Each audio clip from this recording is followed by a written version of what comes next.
مادر مادر اگر نبود جهان زیب و فر نداشت. این شام زندگانی ما یک سحر نداشت. نخل امید ما ثمر و شاخ و بر نداشت. مادر فرشته بود، فقط بال و پر نداشت.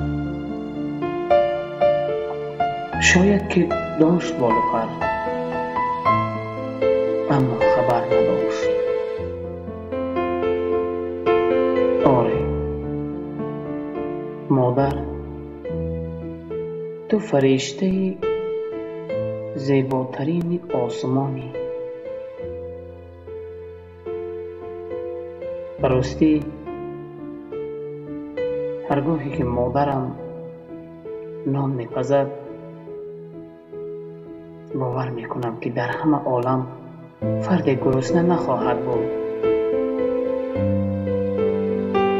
هرگاهی که مادرم حملی میروبد فکر میکنم که اکنون سرتاسر جهان تازه آزاده است. هر وقتی که چهره مادرم شکوفان می شود از عمق دلم صدای بر می خیزد، می گوید بهار رسید، نوروز آمد.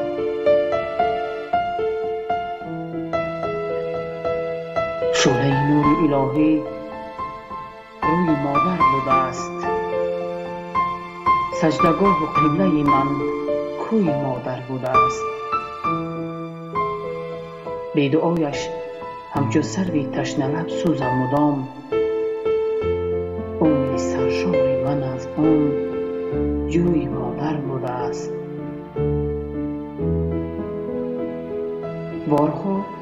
بارها بیشستم بر کرسی های مخملین، جای بی غربت ترین پهلوی مادر بوده است.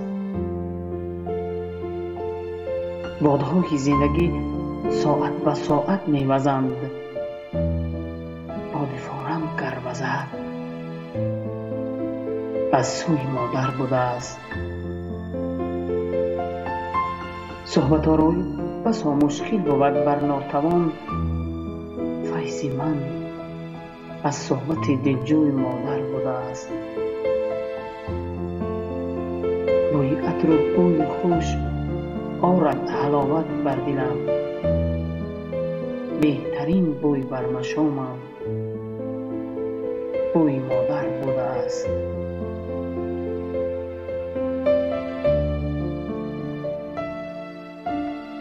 باره از مادرم پرسیدم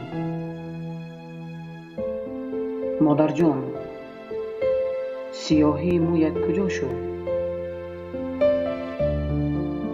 در جواب مادرم گفت به شب‌ها دادم. مادر جان، حسن نکویت کو؟ گفت به دنیا دادم. گفتم مادر جان، آیا خسته شدی؟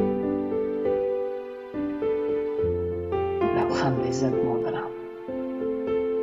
جوابم داد هرگز نه بچه جانم.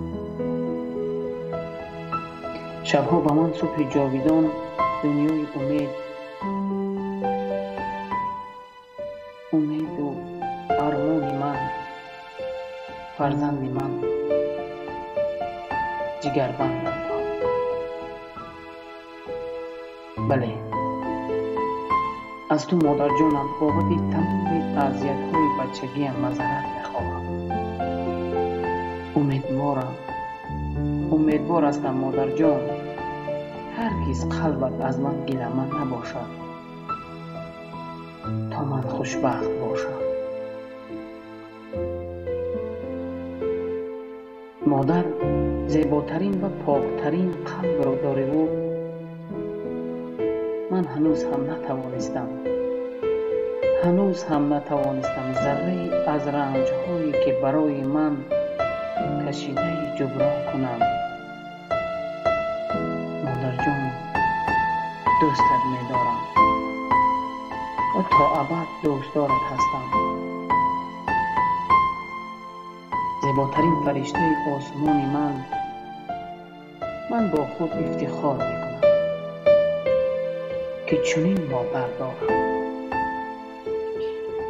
مادری که هر چی که بخواهم توصیفش کنم کلمات برایم یاری نمیدهند.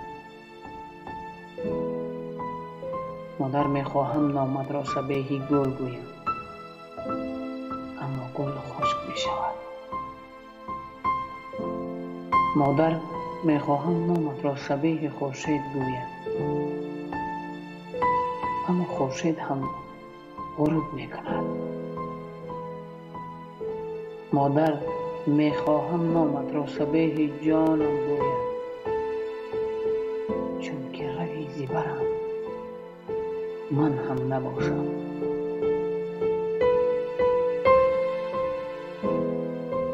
زندگی مثال آب است، زندگی مثال خواب است، زندگی هر گونه باب است، زندگی حکمت کتاب است. روز آید و روز رفت، ولی کی آید و کی رفت. غنیمت دار پدر و مادر که از تو پیش خواهم رفت. اگر تیر از کمان آید نه برگردد ور نه آید. خطایم گناهکاری است، پشیمانی